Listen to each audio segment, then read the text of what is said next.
কোনো এক সময় নাজানিপুর জঙ্গলে একটি পিঁপড়ে ও একটি পাখি আরও সব অন্যান্য প্রাণীদের সাথে থাকত।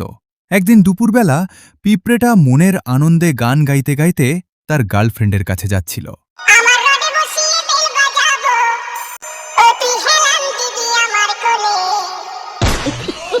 যেতে যেতে তার জল তেষ্টা পায় আর সে পাশের পুকুরে জল খেতে যায়। যখনই সে পানি খেতে যায়, পা পিছলে পুকুরে পড়ে যায় আর চিল্লাতে চিল্লাতে বলতে থাকে,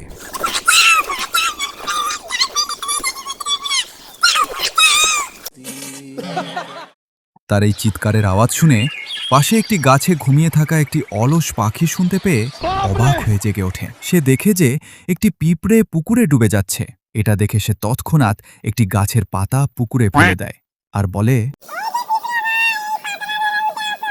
পিঁপড়েটা সেই পাতাটিকে ধরে উপরে উঠে আসে এবং তাকে ধন্যবাদ জানায়।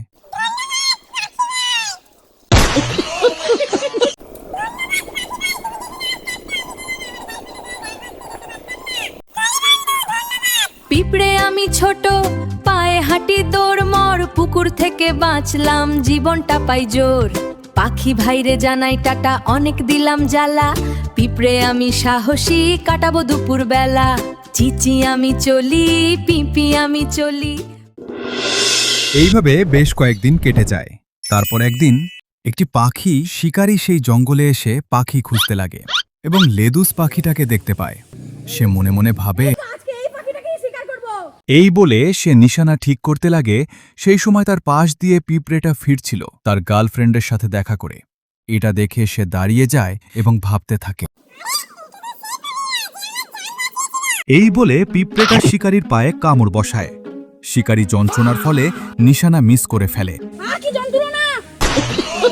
চিচি আমি চলি, পিঁপি আমি চলি। ধন্যবাদ তোমাকে। ধন্যবাদটা নিয়ে যা, উড়াল দিস তুই ডানা। আমি গেলাম বন্ধু, পথে বারণ মানা।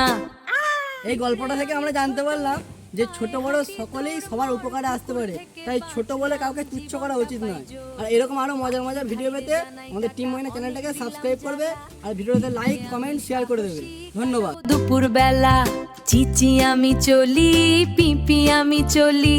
পোকামাকড় জগৎটা বড়ই মজার বলি।